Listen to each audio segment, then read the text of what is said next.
And for those of you who are here, this meeting is a meeting of the Building and Fire Code Board of Appeals for the City of Santa Barbara. We try to run the meeting by Robert's Rules of Order as best we can. Every once in a while, Greta will come over and tap me on the shoulder and let me know if I'm out of order or we're out of order. Our goal is life safety compliance in accordance with the California building standards that are published. And we try to adhere, I think the board would agree that we try to adhere to that goal of life safety compliance.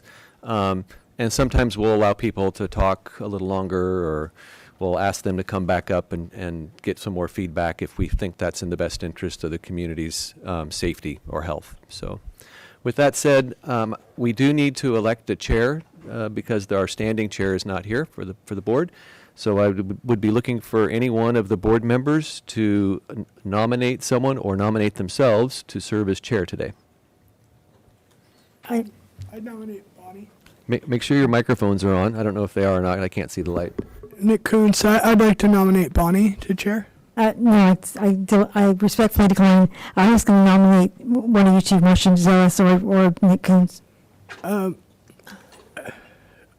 I don't think it would be appropriate for me to be chair, as I'm going to have to recuse myself from an item. Right. Yeah. Marcia, it's looking default. like you. By default. Do I hear a motion to have Marcia serve as second. chair? And a second? I second. All in favor? Aye. Aye. Let the record show that it was unanimous that Marcia was elected to serve as the chair today. And Marcia, you get the chair agenda, which kind of gives you the step-by-step instructions to go through. All right. And with that, I'll turn it over to you. Okay, at 2:35 p.m. on Thursday, May 4th, May 3rd, we are opening this meeting, calling it to order. Roll call. Go ahead, roll call. Nick Kuntz here. Bonnie Elliott here. Marcia Zullis present. Andrew Stuffler serving as secretary to the board, non-voting, here. We will now open public comment for anyone wishing to speak on items not on this agenda. Please note, due to time constraints, each person may be limited to 2 minutes. Anyone interested in commenting on anything not on this agenda? Okay, we will now close public comment and move on to approval of the minutes for the Building and Fire Code Board of Appeals meeting of May, saying here, May, Should be March 1st. should be March 1st. Are there any comments from the board regarding the minutes from March 1st? No. No. Okay. So we just need a motion, Madam Chair? I guess I do have one comment. I wasn't at the March 1st meeting, so I don't feel it's appropriate that I would comment on them, although there are meetings that I have attended where I would like to comment on the minutes and didn't get the opportunity to. So it's all right for a board member to vote on the minutes or comment if they've listened to the audio file of the meeting and they have comment to make about the minutes, even if they weren't at the meeting. Okay. I have no comments. No comment? So, Madam Chair, we would just be looking for a motion to approve the minutes, either with or without amendments, and then a second and a vote. Okay. We need a motion from the board to approve the March 1st minutes. I make a motion to approve the minutes of the March meeting. Okay, and a second? You guys are going to be busy down there. Yeah, I'm not sure. She can't second. The chair can't second. The chair can second, I yeah, can but second. ideally. Yeah. I wasn't present and didn't listen to the audio file. so I Correct, have to- and I feel the same way. That I shouldn't. Then we can, Madam Chair, you can move that approval of the minutes to the next meeting. Okay. That's fine. I so move that the approval for the March 1st minutes of the Building and Fire Code Board of Appeals be moved to the next meeting of the Building and Fire Code Board of Appeals for approval. I have a second. Okay? No, you don't need to You don't second. need a That's second? fine. We'll do that. We'll take care of that. Okay. Are there any announcements? There are, Madam Chair. So we learned that item 3 on the agenda They requested, they're from out of state, and they requested to have their item moved to the June meeting. So I'm looking, trying to find it. That would be the 1332 Kenwood Road appeal. And 10:32. so just mark that on the agenda, that item number 3 will, is going to be moved to June. So we have 3 items today. I would also like to make a note that on the agenda, at the bottom of the first page of today's agenda, there's a notice where it talks about the date that the agenda was posted on the outdoor bulletin board. And we actually posted this on April 27th of 2018, not on January 25th. So that was something we didn't update in the template, but at the very bottom of the page, just in case anybody was wondering about the noticing and the posting of the agenda relative to the Brown Act and the 72-hour notice. Okay. And that's all the announcements that I have. I have something of an announcement. I discovered something of interest from a previous agenda. Honey, yeah, you got to speak up, honey. Sorry, I discovered something of interest on a previous agenda.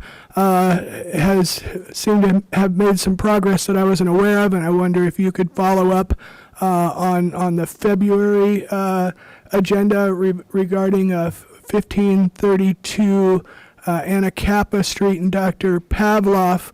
That was kind of a contentious issue, and I noticed there's a street file update with a non-binding letter from Dr. Pavlov, and it does not look like the covenant recordation is being enforced. I'm curious about that outcome. Okay, Madam Chair, I can return with a report on that at the next meeting or at the close of this meeting if we have time. Okay. So we'll Yeah, stay so this if we to- have time after the last item, Then we'll and the bring it board up. wishes to continue, I'll give you a verbal update on it. Okay, thank you.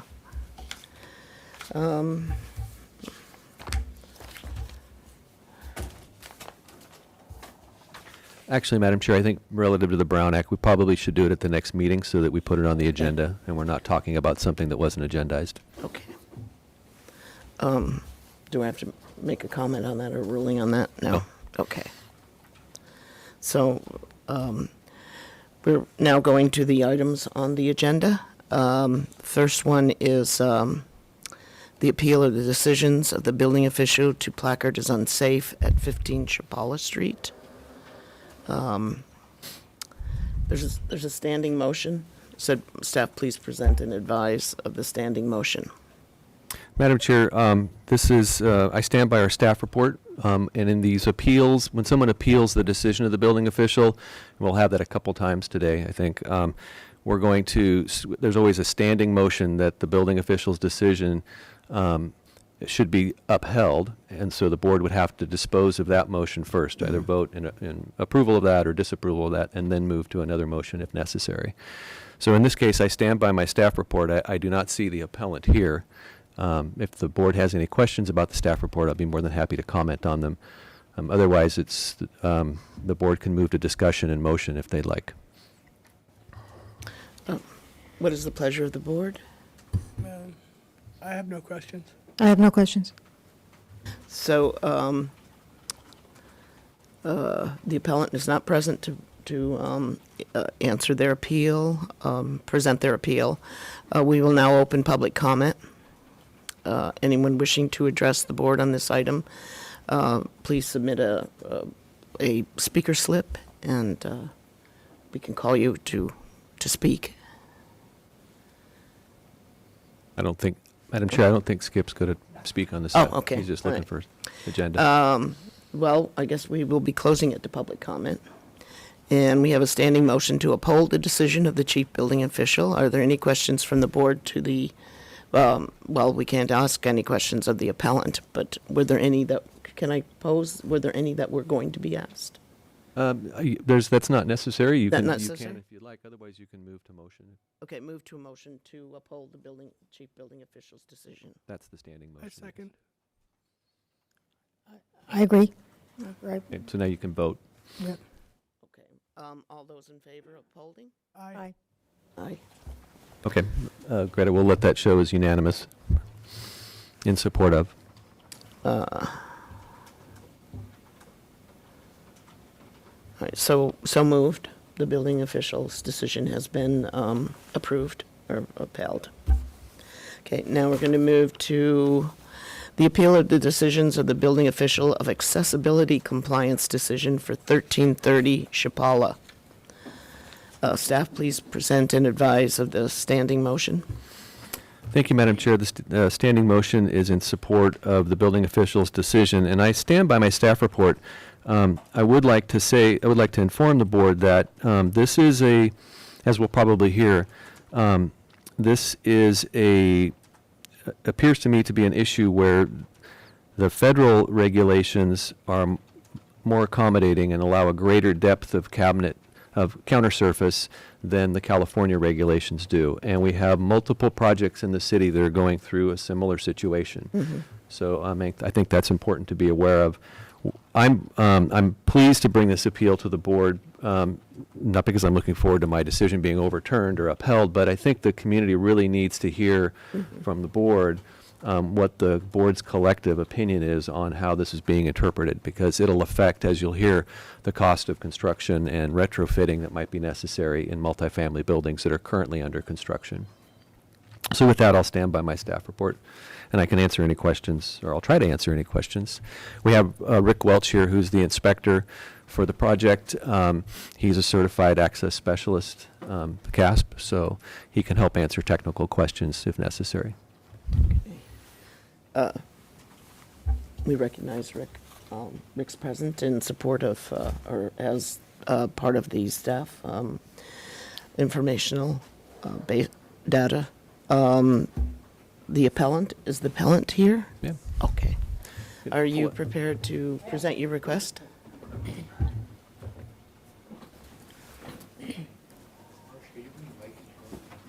Okay, is that better? Okay.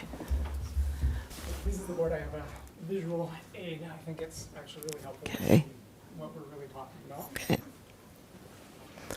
Make sure your mic is on.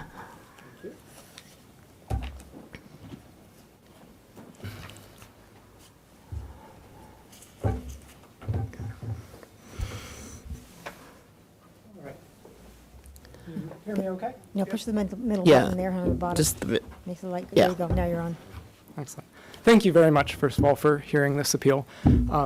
This appeal is over literally a matter of inches, but something that really makes a lot of difference, both for the users, the future tenants of our project, and also during construction right now. So we're appealing two issues. One is the reach range for an outlet or a switch over a kitchen countertop. And two is the location of outlets in the corner of a kitchen. So in each of these, I would like to hit on three main points. One is directly what the code says. While I understand Mr. Stuffler's response about the difference between federal and California law, I actually disagree that that's my primary issue. I reference the federal law just as an example of an interpretation. But I fully understand we need to meet California law, and I think we should all be proud as Californians that often the California law goes above and beyond the federal law. And so I'm not suggesting we weaken our stance at all. I think we need to do everything in our power to make sure our built environment is the best it can be for all users. My argument is actually that the interpretation of the California law, that's where I have a disagreement with the building department on. So one, I'd like to comment a little bit on the technical nature of it. Two, I'd like to take a step back and look at this as a reasonable person. The code can get very specific. It necessarily has to simplify complex situations into diagrams. But let's take a look at it and what it really means. And then third, I'd like to speak a little bit about fairness of process. This is one thing. This is not a new code. This has been on the books since the 90s. It's always been there, but I think the building department will readily testify that this has really only become an issue in the last few months on several projects. But prior to this, the interpretation was not interpreted this way. So those are the 3 points I'd like to hit. So first off, I'd like to talk about the reach range for an outlet. So this is a mock-up. I've been assured it's accurate to 1/8 of an inch to our actual project. But basically, if you can imagine, this is a kitchen countertop. You've got casework beneath it, and then outlets or switches on the back. So can you see it? I can see very well. I'm going to scoot it back a little. So the code that's relevant to our issue says that the side reach range, so if you pull up parallel to a counter, that you're allowed to have 24 inches to reach. So they have a nice little diagram in the code that shows this. If you would. Yep, seen it, Excellent. familiar. We have copies, hon. Right. Andrew?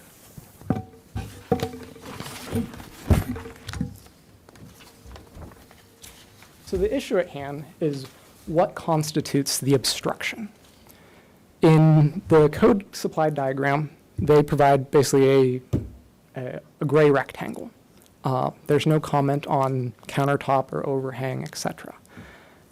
It is our view, and I would say the general accepted interpretation up to about a few months ago, that the obstruction constituted the base cabinets. Typical base cabinets, just about every apartment I've ever been in, likely most apartments you've been in too, are 24 inches. That's industry standard. To make cabinets any different is not just cutting off a bit of the countertop, it's getting custom shelves, custom hangers. Simply, the industry standard is 24 inches. That is what we would assume the code is requiring, that you can't have extra deep casework. However, you also have a little lip of countertop. And I'd just like to say this is not an aesthetic issue. If we could push back the lip of countertop, that might work. But if you ever make anything on your counter and anything drips, you always want to have a little bit of an offset, that if water or juice or anything else spills, it doesn't run down the inside of your casework. This is not a special detail. It's not something my firm or myself made up. This is standard and has been for decades and decades, and has been accepted in this city. However, if you have a typical casework, it's 24 inches, and you have countertop, it's going to overhang somewhere between 1/2 an inch or an inch. In our case, it's a little over 1/2 an inch. This provides a nice drip, so you don't ruin your casework. But as Mr. Stuffler's pointed out, it does create more than 24 inches to the back wall. It is the building department's contention that this represents the key obstacle that keeps you from reaching back here.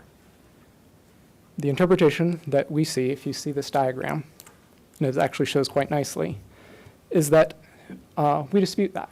We believe that this is the limiting factor in how far you can reach. So, for instance, if I draw a little piece of countertop right here in this diagram, you can see that it does not affect the reach. Typically, your wheelchair is the limiting factor. And as support of that, and this is where I just wanted to bring this out, the federal government in their HUD guidelines, so the Federal Fair Housing Act, they agree with this interpretation. So if this is also my view, but you can see they've done a kind of a better job drawing than I have. But they clearly show 24 inches is measured from the casework, not the countertop. And again, I'll be clear, I'm not arguing that we should follow federal over California. I'm simply saying that this is, I believe, is a reasonable interpretation of the same code. They're looking at the same code as we're looking at today when they came up with this more detailed description. So now stepping a little to outside the letter of the code, but what's reasonable? That this lip, we don't believe constitutes an obstruction to reach that outlet. We want to make sure, the owner of this project has every incentive to make sure that these units are adaptable and can meet the needs of future tenants. This is not a means of wiggling out of a rule. We actually believe this meets the intent of the code. So, thirdly, a little bit about fairness of process. So, as I mentioned before, every apartment I've ever been to in this city has more than 24-inch countertops, but they do have 24-inch bases, and it's been approved. This particular project goes through a very rigorous plan check process. The city tends to send out larger projects like this to an outside firm. They have a specialist, a certified accessibility specialist, that looks at every little nuance and detail in our plans. Our plans call out for 24-inch countertops, or 24-inch base cabinets, and 25-inch countertops. These plans were approved. Later on in the building process, we called for building inspection showing where our outlets would be located. That was also approved. Now, once we've drywalled the walls and got everything just about ready, this has come up. So I recognize that there is some gray area in the code. They don't speak to the countertops in the code. They don't say one way or the other if this countertop represents the leading edge or the base cabinet. So I agree that this is an area for interpretation. It's up to the jurisdiction. And when I spoke with the Housing and Community Development Office, who writes this portion of the code, they agreed. They said it varies widely by jurisdiction. So we recognize the right of the building department to make this interpretation. However, in a fair process, we believe that they have the ability to make this ruling during the plan check process while this is still in paper. If we need to redesign how we do kitchens in the city, I'm on board. We'll do that. But to make this change in interpretation after plan check process, when it's now going to cost tens of thousands of dollars to fix, does not strike me as very fair. It's punitive to a project that's under construction. The plan check process is a great way to disseminate this type of change of interpretation. And if we need to, we'll figure out ways to design around it. That's not our contention. But to have an approved project that's already built, only to now have that interpretation come up as an issue, that's what we see as not meeting a fair process. So the second issue on my appeal actually deals with outlets in the corners. So, if you may, I just have a photo. It's a very typical kitchen condition at this project. Thank you. Thank you.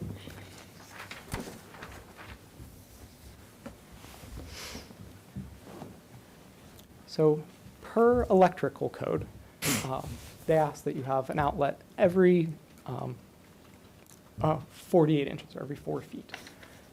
This is generally meant as a way to make sure that if you have a toaster with a 2-foot cord, you can put it anywhere on your countertop and plug it in. It's a convenience, and it's a good idea. No one's disputing that. The issue comes up with how do you deal with corners? So corners are hard to reach. Per the code, basically anything, I'll draw it, parallel to the countertop here is inaccessible. It's dead space. Yeah, exactly, dead space. That's understandable. However, you kind of have a little bit of conflict between the accessibility code and the electrical code. There is more than 4 feet of wall in that dead space. So what do? The generally accepted version is you're going to have one outlet that's going to get stuck in the dead space. However, very close, 4 feet away to be exact, you're going to have an outlet that's out of the dead space. And so the code speaks to this, and in our opinion, quite clearly. I can hand this out, but I've highlighted a section. It's speaking about the accessibility of receptacles and switches. And it states, receptacle outlets that do not satisfy these specifications of typical reach ranges, are acceptable provided that comparable receptacle outlets that perform the same function and are provided within the same area are accessible. So that's their standard. They say, look, you can have one that is non-accessible, but you must have another that's in the same area that serves the same function. It is our opinion that our typical layouts, that we have an outlet that is accessible, it is in the same area, and it serves the same function.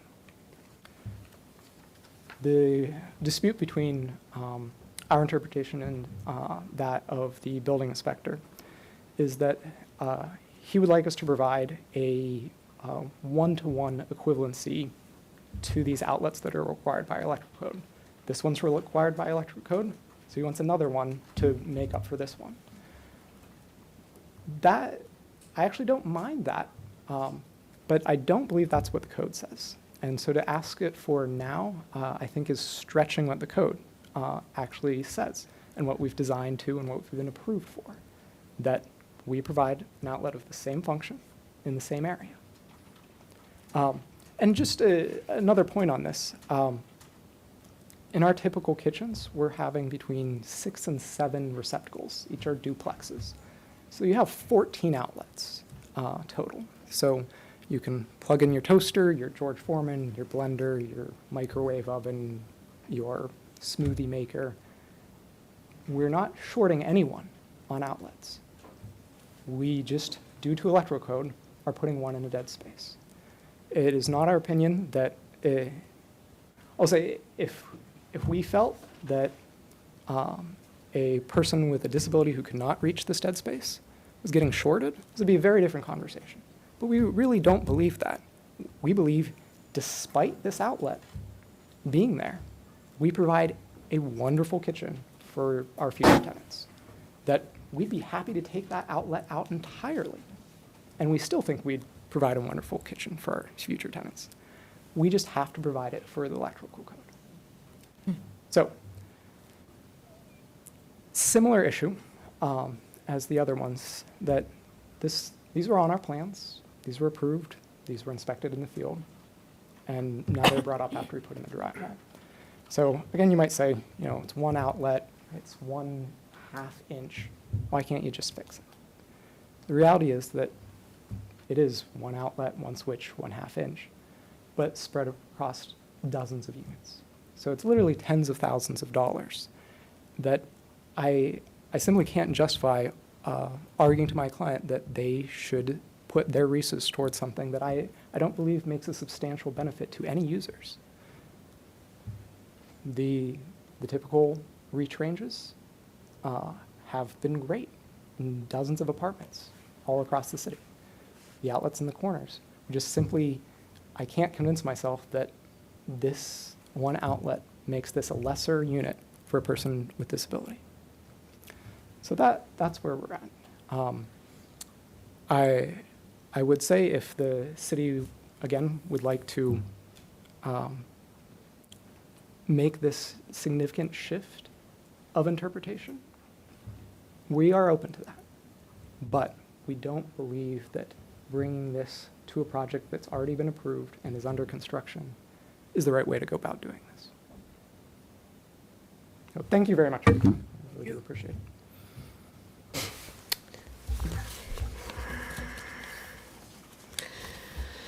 Thank you very much for your presentation.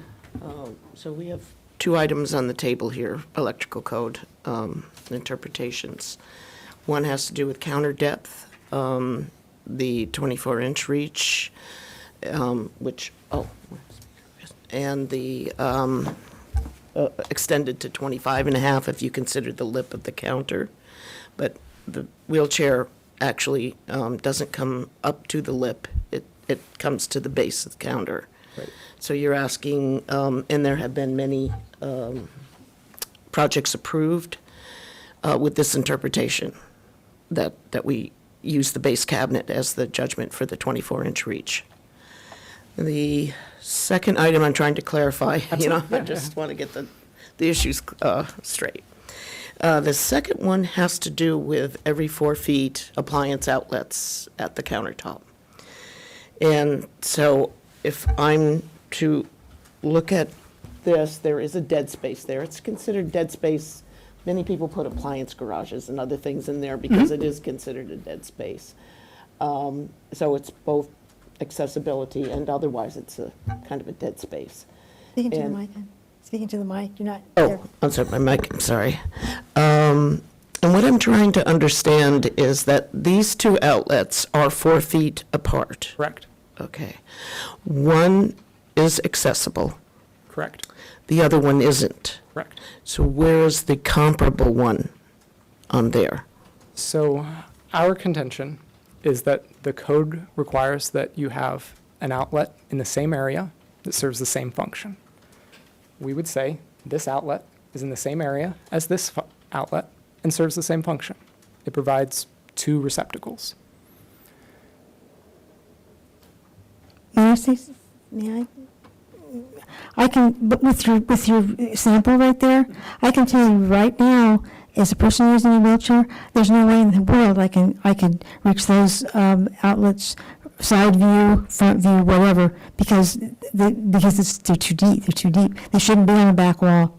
I mean, I can't. I have outlets on my kitchen on the back wall. I can't reach any of them. I mean, literally, I cannot reach them. I always have to have somebody else plug the stuff in. So I leave things plugged in. I think it's one of the dumbest designs I've ever seen, and they're all over everywhere.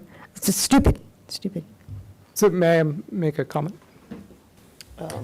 So this is, Madam Chair, this is where, I think if you look at your chair's agenda there, you might have some guidance on how to No, we're supposed facilitate. to be opening it up to public comment now. I'm just trying, all I'm trying to do Ask- is clarify the Yeah. issue so we can get Exactly. the. You can so the board can use the opportunity, either with myself or with the appellant, to clarify questions that they have about the staff report or the comments and evidence that's been submitted today.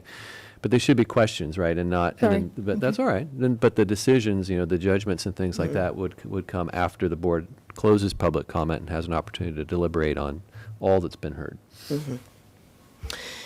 My comment is, how do you meet for accessibility? It says comparable, and my interpretation of comparable would be a similar, either some resolution to that existing outlet that's there. Otherwise, you're 8 feet from appliance, separation. That's and I need that clarified. Are we looking at 8 feet between appliance outlets that are accessible? And then again, the way they hardwire the appliance outlets, it's every other outlet. It's a 3-wire, so every other one is wired back to the circuit. And the other one is on a different circuit, so you don't get the circuits, Correct. shutting down. You've got a diagram here that doesn't match your photo. So it is taken of a different unit, but it's, I would say, a similar example. Well, in your diagram, this one is in the corner and is not reachable, but this one is not in the corner, and it provides the equivalent facilitation. And I was with you on that argument in this situation, but Nick, not in this one. make sure you get it in the microphone there. All right, in the diagram here where it shows you've got this one in the corner to meet the 4 foot, but then seemingly a foot or less away, you have equivalent facilitation and in the same area, and I could support that, but in this photograph you provide where there isn't equivalent facilitation in the same area, that's a problem for me. And while I'm giving you feedback, you mentioned that this is just a matter of an inch or so, although I think I've heard some math that doesn't add up. You say this is a 1/2 inch, but the staff report says it's 1.5 inches, 25.5 inches. Is that what I read in here, or is it 25 inches? Madam Chair, board members, our position, I think the appellant's done a good job of identifying the key issue. It's where you measure the 24 inches from, Yeah. whether you measure it from the nose, what we call the nose of the counter, Correct. whatever that nose may be finished at, or the face of the cabinet. Yeah, no, I get that, but I think that that delta is represented differently in this document versus the appellant's verbal description here. And just for some feedback for future reference, for someone like me, an inch might as well be a mile. And when you say it's only an inch, that's frankly insulting to me. So I'm not going to hold that against you today, but you may want to keep that in mind when you're making appeals to others. Again, in this instance, I see a problem. In this instance, I see that you do have equivalent facilitation. That's not a problem. I'm with you on the fairness of process. I've sort of stepped out of order here. We've gone to the board and we neglected to open to public comment and then come back to the board. Yeah, That's my fault. That's right. So if I could just have an interlude here and sort of stay your comments as being well taken. We'll Yep. readdress them after we open to public comment. And we have Skip Szymanski from HACSB who would like to speak and address the board. Yes, go. Whoop. The ones that are better built in the.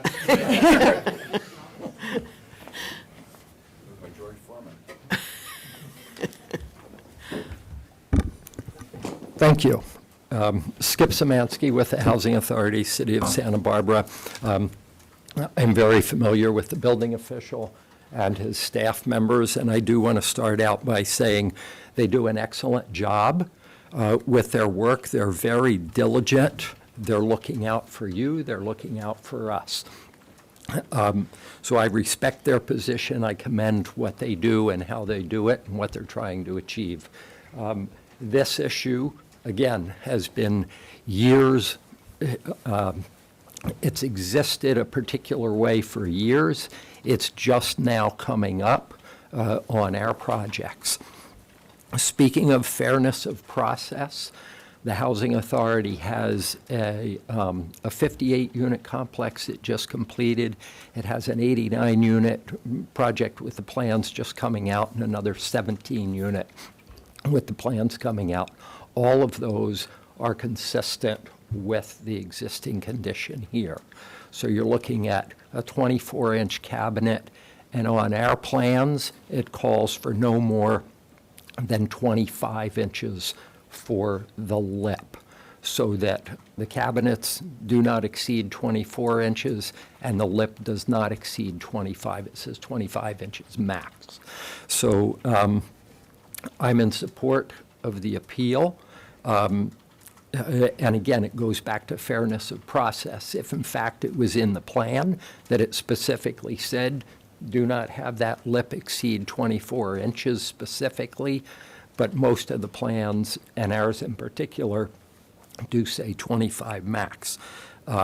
So I'm supporting the fairness of the process. The other issue is the ability to adapt for specific requests.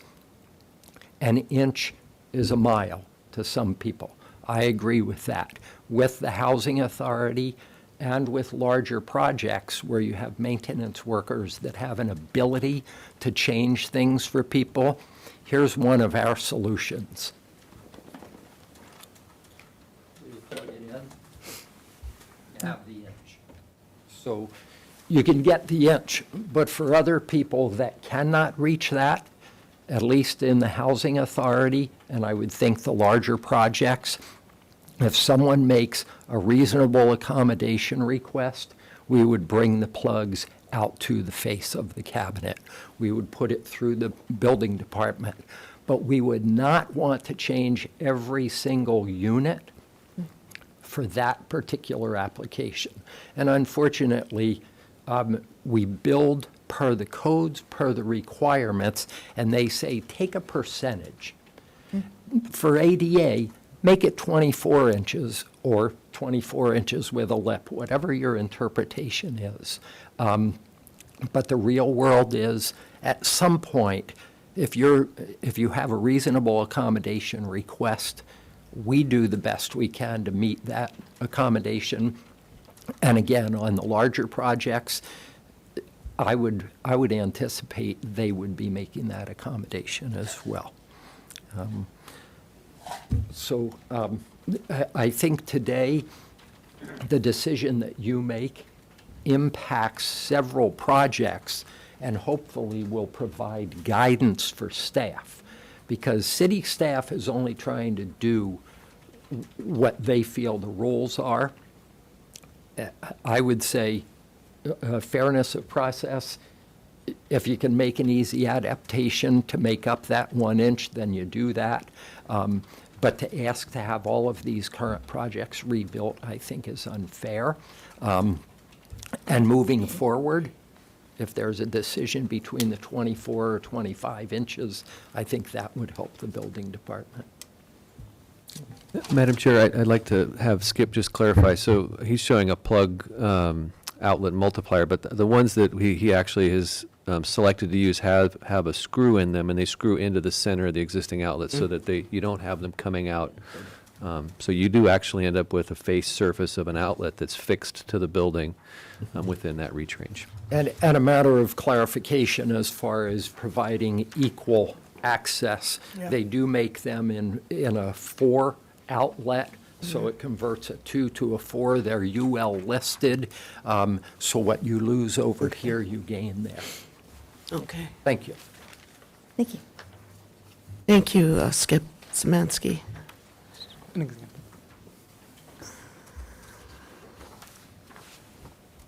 Have they seen this as well? Okay. All right. Madam Chair, just as a point of order, I neglected to make you aware of this, but in every agenda that we publish, there's a public comment paragraph, and it does say that comments are typically limited to 2 minutes. On the public comment side, it's up to the board's discretion how long you want to listen to an appellant or me. But I know we have another item coming up, and there are quite a few people here, so you'll just want to be aware of that as we move forward. Okay. We're now going to close a public comment. We have a standing motion to uphold the decision of the chief building. No, we don't have a standing motion yet to uphold the chief. Yes, we do. There's a motion standing, so if you... Oh, there is one. Yeah, so if you are not in favor of the motion, you would need to vote against it and dispose of that motion and then put a new motion on the... Okay. Can we provide additional comment before we go to? Yeah, I'd like to comment some more too. Yeah, board discussion is probably the next item. Yeah. So once you close public comment. Yeah. We'll open it up to board discussion. Okay. Go ahead, Bonnie. I was just going to point out, I realize there's a money issue going on in fairness of, I get all that, I get it. But how in the heck can we change, where's the border, what line, where can we say, okay, this has got to change, now a new way has to be again, so that nobody gets, everyone's already done their due diligence and things change. There's got to be some point where this changes, but I do want to be Bonnie, clear. I believe that the proper time for that determination to be made is during plan check. Okay, then how come we can't be involved in plan check? Well, no, but It's like, but as the appellant has shared, there was a CASP that was involved in plan check. but did the CASP sit down and try to reach that? These things are just so simple and obvious, That's a CASP's job. and I bet then they didn't do it. Well, Probably. I mean, I'm sorry, I'm but feeling that's not the frustrated. appellant's But fault. no, it's not. But it's just this kind of thing that's so frustrating. yeah. Just, I live in a place that's not bad. It's pretty accessible. It's quite doable. But there's so many little things like that if somebody would have just sat down and done their job, that wouldn't have happened. So, thank you. I have a little bit of further comment that, however I may vote on this issue, I would like it to be known to the chief building official that I agree that the 24-inch reach is what we should be upholding. That half-inch lip it is a barrier for me and people like me, and I think that's a potentially really contentious issue because cabinet manufacturers build at 24 inches. So if the vote today overturns your decision, I would encourage you to continue to enforce that depth, but at plan check, because it is important. And while I am sympathetic to the appellant in terms of fairness of process, I don't want my opinion to be misconstrued as feeling like this is okay.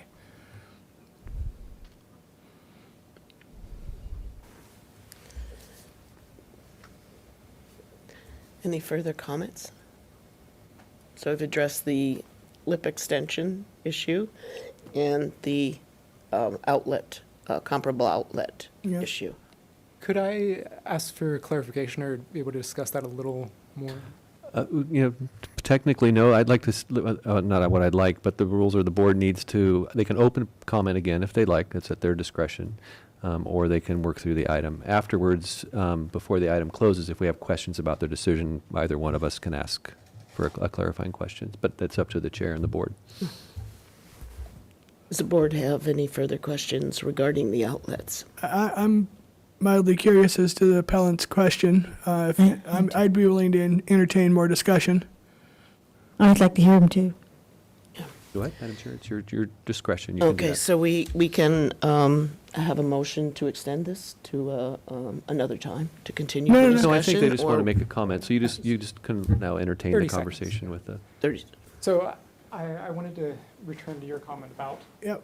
make sure you're talking into the microphone. I know it's kind of tricky because there's a distance, but. whether this and this are in the same area.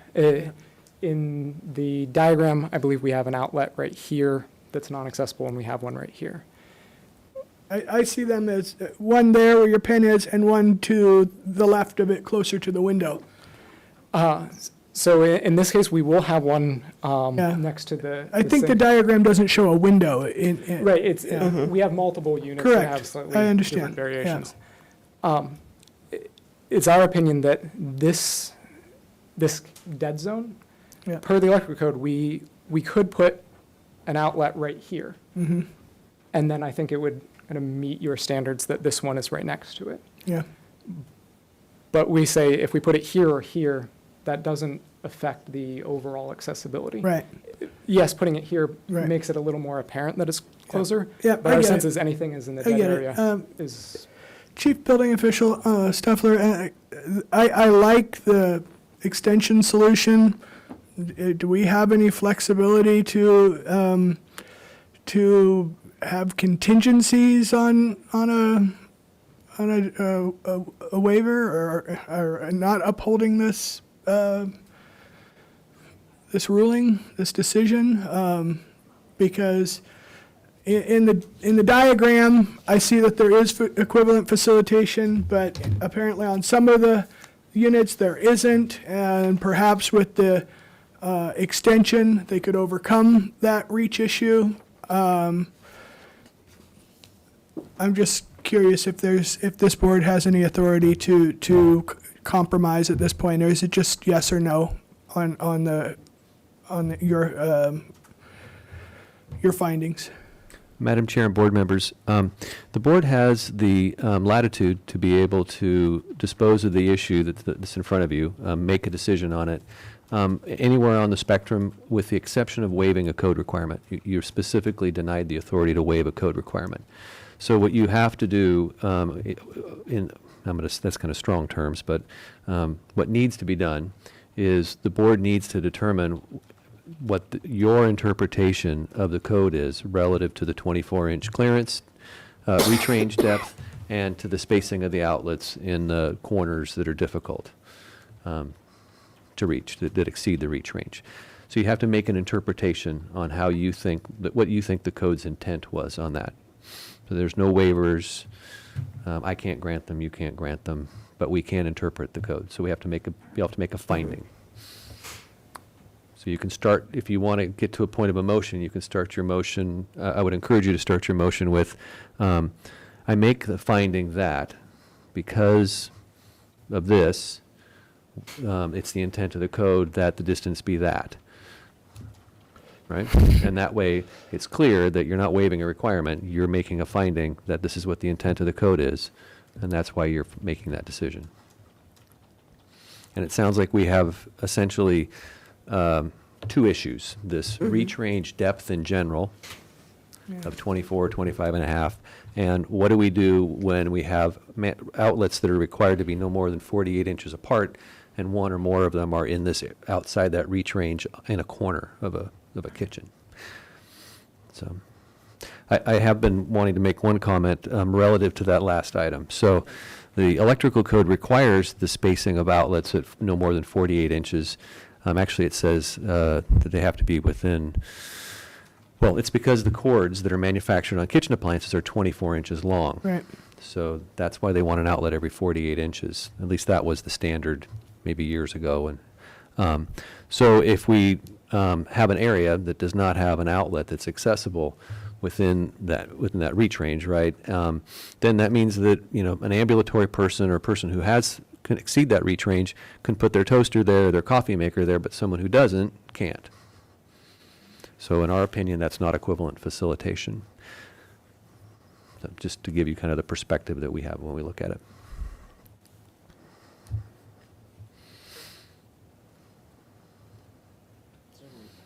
No, So that was a mix of advice and a little editorial. I'm sorry.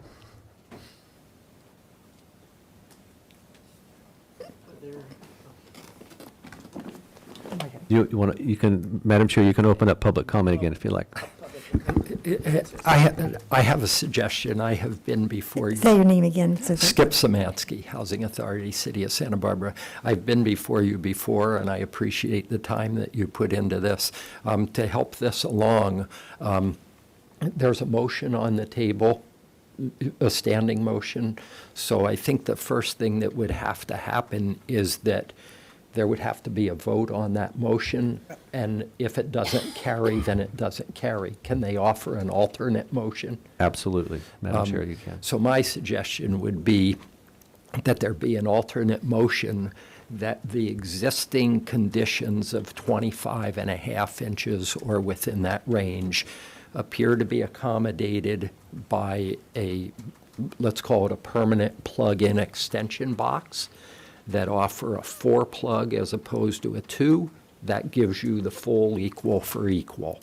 And that per your accommodation, that this does not supersede plans moving forward, but that it only applies to existing conditions.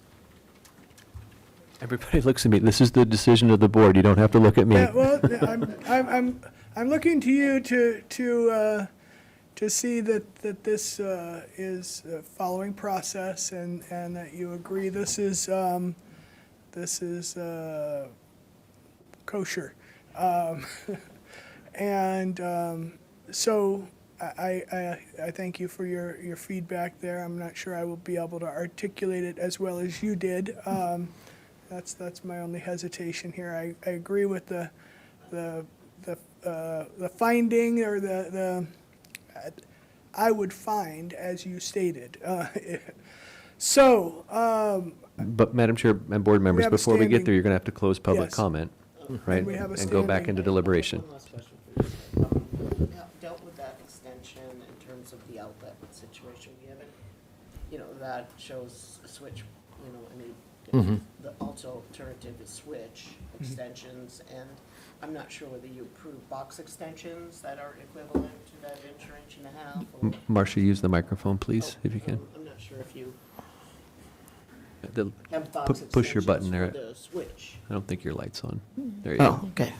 I'm not sure if we have box extensions for switches as well, because we're dealing with outlets and switches. I think they can be extended with a different kind of adapter. Yeah, that's more of a permanent application, but yes, so having this discussion provides clarification to staff that you would be looking for those to be extended as well. So yes, it's a little more complex than just plugging it in and turning a screw, but they do have those, and if that's your, So if I may comment on that, the difficulty with the switches is that in an existing condition, the wires are cut at a certain length. Per electrical code, they have to extend a number of inches past the box. So if you add an extension box, the wires won't meet electrical code. And so you say, why don't you just twist on a little wire? Yeah. As soon as you add a little extension of wire, it changes the amount of wires that's in that box, and depending on the circuit, it exceeds the wire load of that box. So that becomes that's rebuilding that circuit. It is significantly more difficult for the switches. Yeah, Madam Chair, so this is, Okay. I was going to mention that. This is what we ran into in a project in town recently. And they cut those, they were very efficient with their electrical wires. They're supposed to be 6 inches, I think it is, outside the box, and they were 6 1/4 or so inches. So when they added the 1-inch extension box, they were 5 1/4. So their option was to turn all of those non-compliant outlet boxes into junction boxes by putting a cover plate on them and then running conductors to another outlet box. So essentially, you're going to go into every unit and you're going to replace every single one of those outlets that you've done. That's a lot of rework. Yeah, I think that's a tragedy. Yeah. That makes, I think, a less good apartment for everybody when you do that. I believe the proper way is let us know in plan check. We'll design a way around this. There are ways, but now is a really tough time to rework these items. Yeah. Does the board understand? Yep. Yeah. Yep. Yeah, I think okay. We can close public comment and Okay, I guess we can close public comment now. We have enough information on the the switches and receptacles. Extension in relationship to the countertop depths of between 1/2 to 1.5 inches beyond the base cabinet of 24 inches, which is the normal lip. we can vote on the standing motion now, I believe. Okay. Would you like to proceed? No? Sure. I motion that we vote on the standing motion. The motion's already on the floor, Yeah, so all you have to do is yeah. call for a vote, Madam Chair, whenever you're ready. Yeah. All right, let's call for vote on the standing motion, Which was, which is. Upholding the decision of the building official to require the 24-inch reach range to be honored and additional outlets to be added in dead spaces or corners that don't have adequate outlets within 24 inches reach range and 24 inches of each other. So I vote no. no. Madam Chair? That you vote no to uphold the, Oh, yeah, I Standing vote motion. not to uphold the standing motion due to fairness of process. due to fairness of process, so to support the appellant Correct. in not having to Correct. make comparable modifications Correct. to existing plans that have been approved. Exactly. But that stands with this chief building official. Andrew, I need a clarification as to whether that stands for just this particular project or whether it stands, No, right now we're talking about one project. okay. And this item is one project. My staff and I are going to be listening to the outcome of this to get direction on how we might further interpret our decisions. So the motion on the floor is to uphold the decision of the building official. There's not a lot of pressure on you because there's only 3 of you and 2 have voted no. So I think I have a pretty good idea which way this is going, and none of us are offended, so don't worry about that. What I'm more interested in is what's going to follow and the basis for it. So Yes. there's 2 questions I'm going to hope we answer. Finish the vote and then Yeah. we'll get to those. So Madam Chair. go ahead and vote. Will you vote? Will I vote? You can abstain, but it's your turn to vote. My vote would be to abstain. Okay. So let the record show that the standing motion to uphold the decision of the chief building official failed 2-0 with the chair abstaining. Okay. So now, Madam Chair, you need another motion. We need another motion to, Well, I'm not sure we need one, but I'd like to discuss bringing one forward. Well, that's a good point, Nick. yeah. There is no need for another. You could, Yeah. if you wanted to, you could end the discussion Yeah. now. I would encourage you to give us direction so that we don't Correct. make the same mistake again. Correct. So, So, I'm not quite sure I'm ready to bring forth a motion, but I do find that, that this should have been caught in plan check. I know these things happen.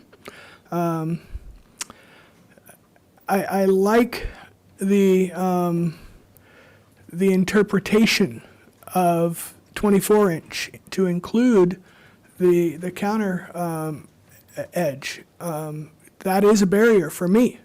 My reach is 14 inches, so 24, 25, either way, it doesn't work for me. But I can imagine somebody being at 24 and that 25 becoming a huge barrier for them. And so I would encourage staff to enforce the 24-inch interpretation in plan check.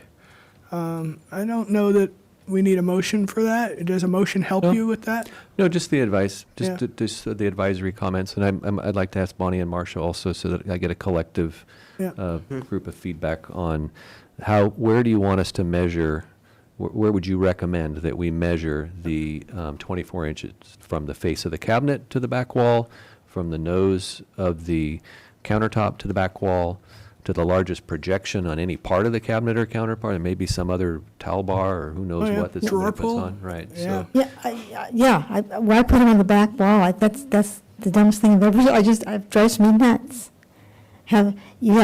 Nobody sitting down is going to be able to reach that. Yeah. No one. Yeah. No one, and I don't understand why it's Well, accepted almost everywhere. I don't get it. Bonnie, this is state building code. Oh, yeah. And there's not anything that the chief building official can do about that. But we can help him to interpret moving Okay. forward. And I think he brings up a great point with the largest protrusion. I think that not all drawer pulls are created equal, and a protruding drawer pull would create just as much of a barrier as the counter edge. And I would encourage staff to enforce the larger protrusion. And I think that these extensions are a reasonable solution.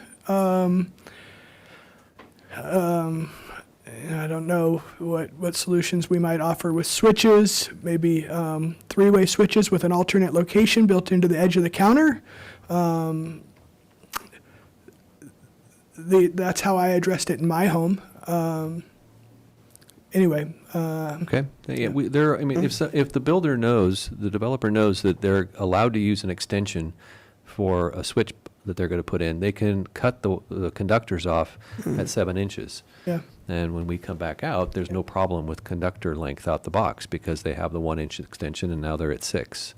So it can be planned for. I think that's what we're hearing. It's just when it's not planned for, it gets extremely expensive. Yeah. Give us the chance to Yep. make a good solution. Can I also ask the board for, if you have any input on how you would interpret the corner outlets? The equivalent facilitation with corner outlets, is having one outlet in that whole corner area accessible, satisfactory, or do you think there should be one on each side of the corner that's accessible, or what advice would you give us? My advice is this is not acceptable, but what is illustrated here In the staff report? is acceptable.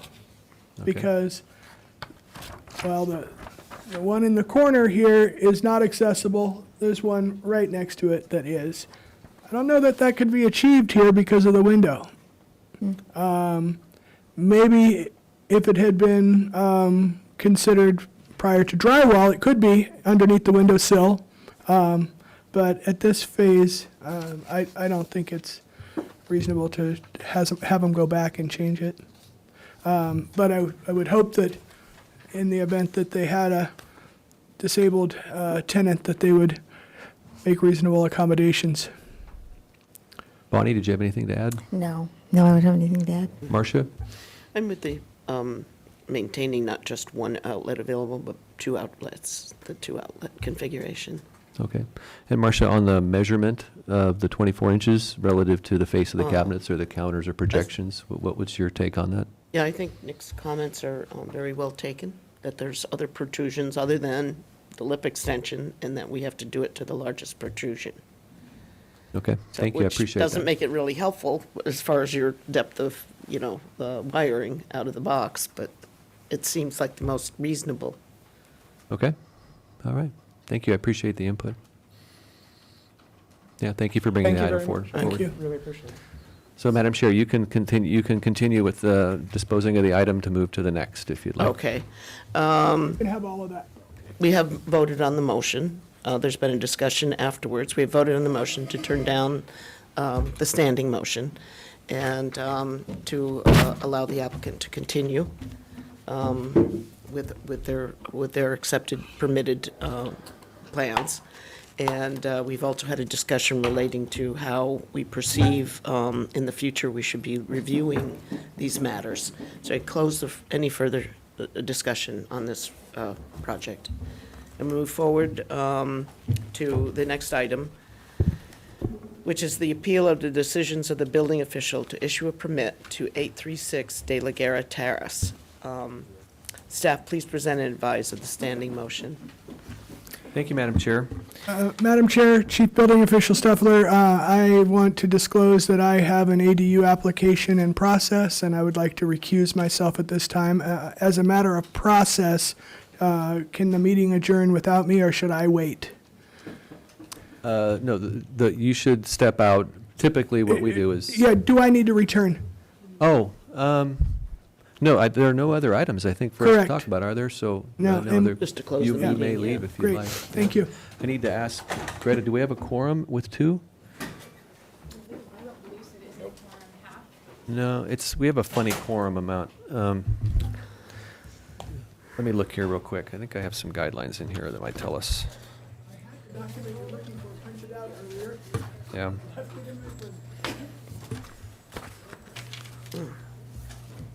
Madam Chair, let's take a recess for just 2 minutes, and I'll go to my office and I'll get the adopting ordinance that tells us how many board members need to be present for a quorum. Okay, meeting shall be so adjourned for a 15-minute recess, 10 to 15-minute recess.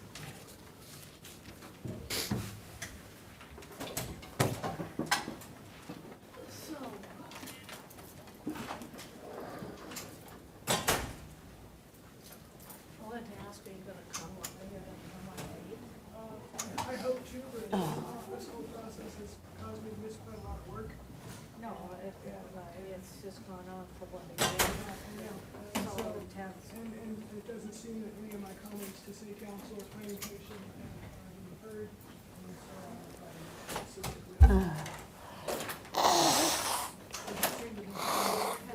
We're having the eucalyptus. Says, usually have more discussion. I said it's, Eric was supposed to come too, right?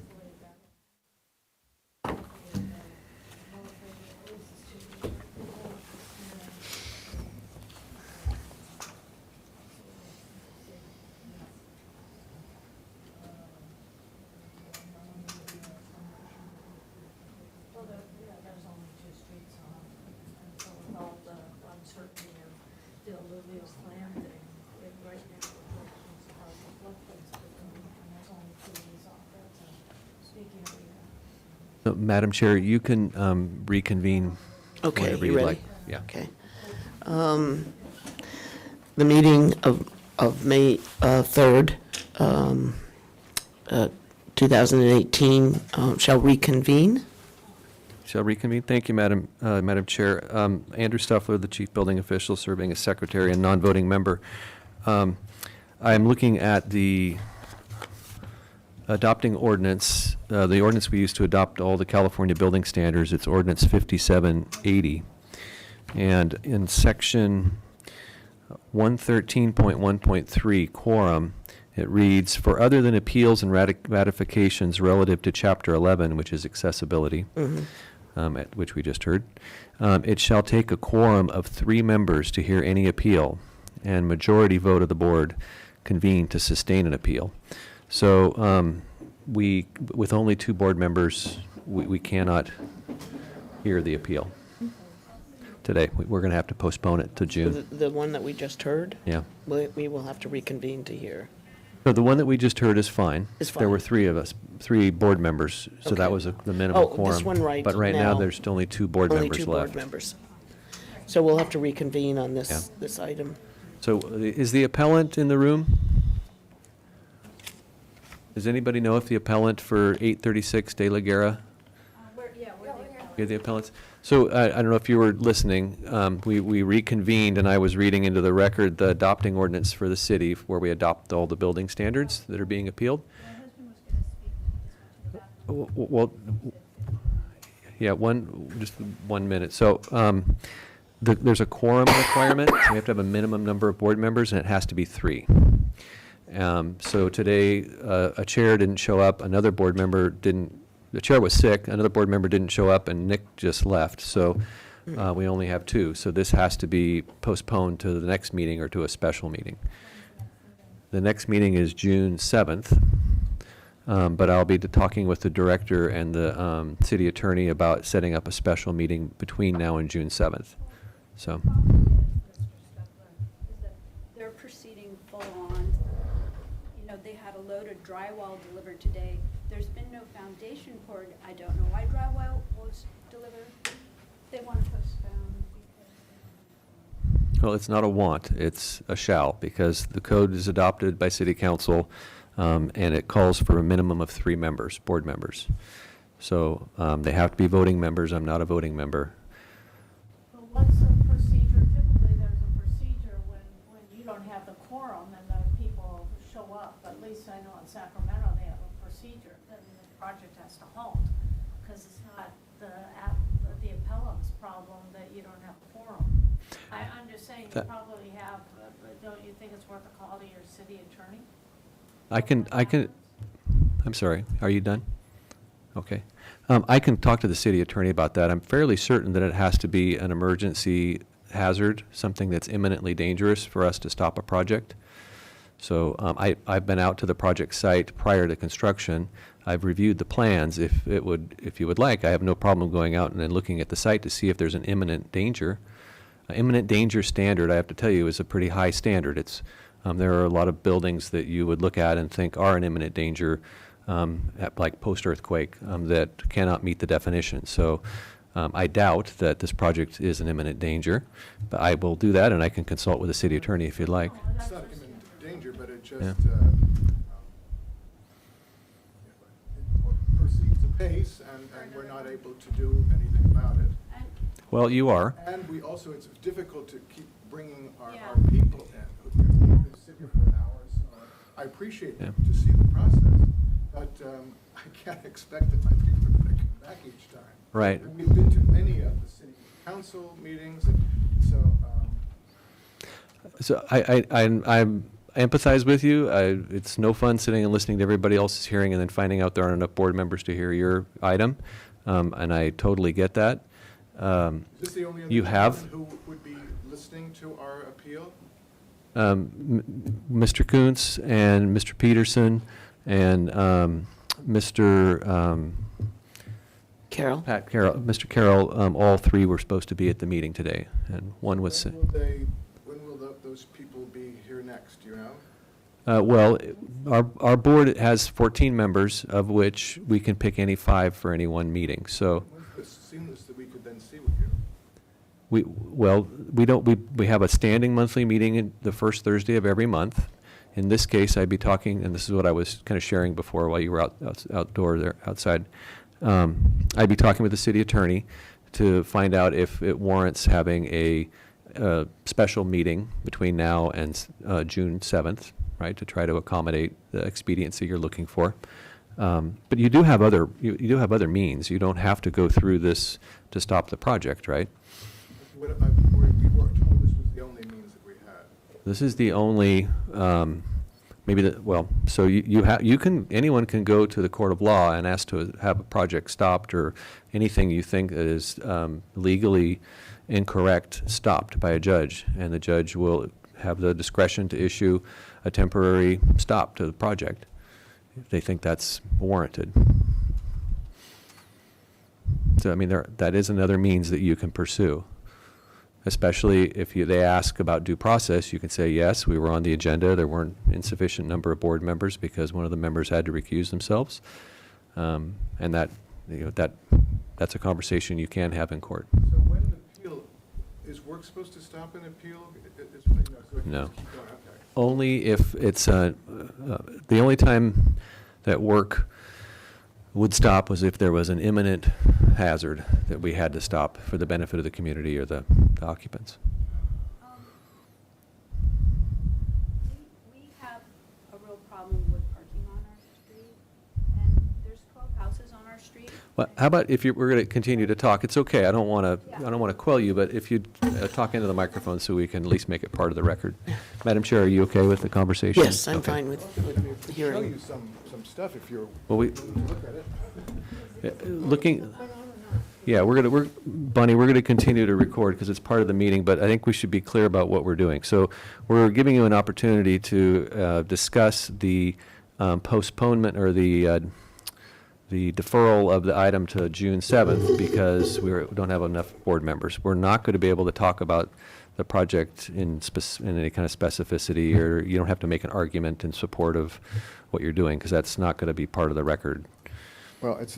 Okay, it's- well, there's no real.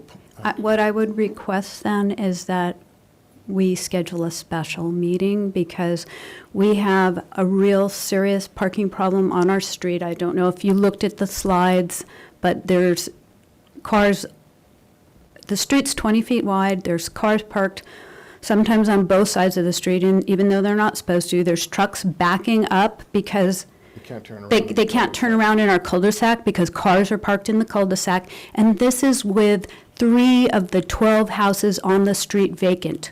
One man died, one couple is getting divorced, and one house is for sale. So 3 of the 12 houses are empty. And And the we, lots of and, fire and code. we, all the people who live there park in their driveway.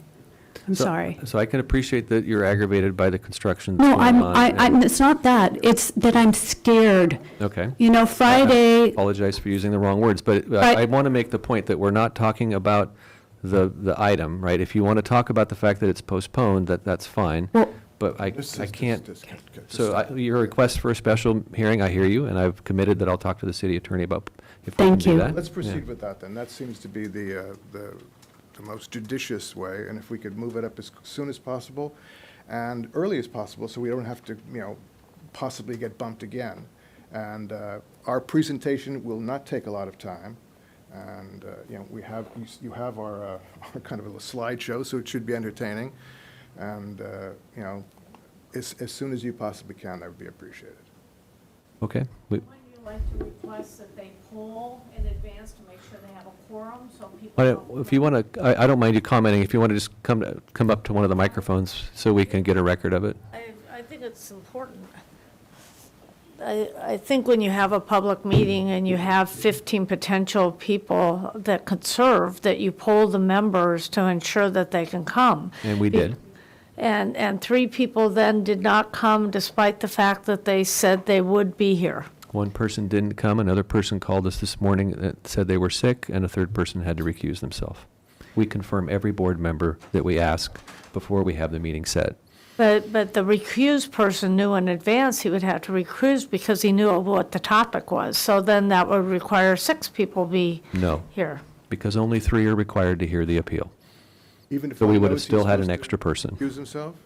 The problem is someone was sick today, Yeah. and another person didn't show up. All righty, well. That's the problem. If it's possible that you could, schedule a thing, that would be great. but then Mr. Kuntz left, so we had 3, and then one person left. I'm sorry. Was he the man who had to recuse himself? Yes. Right. Oh, okay. Yeah. I'm sorry, I Okay. misunderstood.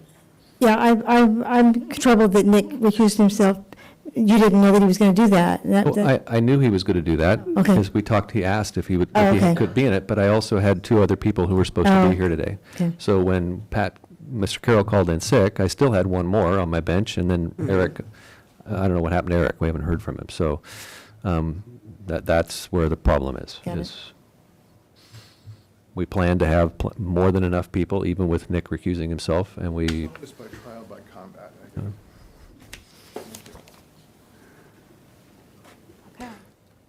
So, Madam Chair, we're going to have to, you're going to have to adjourn the meeting or go through the last process of the meeting to close the meeting out.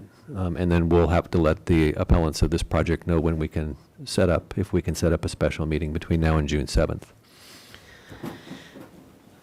All right, so, Andrew, in terms of Yeah, not it's getting my procedures here. It's not in there. So let the record show, this is Andrew Stuffler, the secretary for the board. Let the record show that we don't have a quorum to continue the hearing. And so item number 4 on the agenda for May 3rd, 2018 will have to be postponed to a future date, no later than June 7th, but hopefully sooner if we can arrange a special meeting. Okay. Repeat that, or? Nope. So we support that? So, as said. Okay, You as said, support we that? support that as said. Okay. And I make a motion that we adjourn. Second. Meeting is All adjourned. in favor? Aye. All in favor? Aye. And So, Greta, we can show the meeting was adjourned at, what, 3:55? yeah, Something like that? Okay. Thank you, board members. thank you.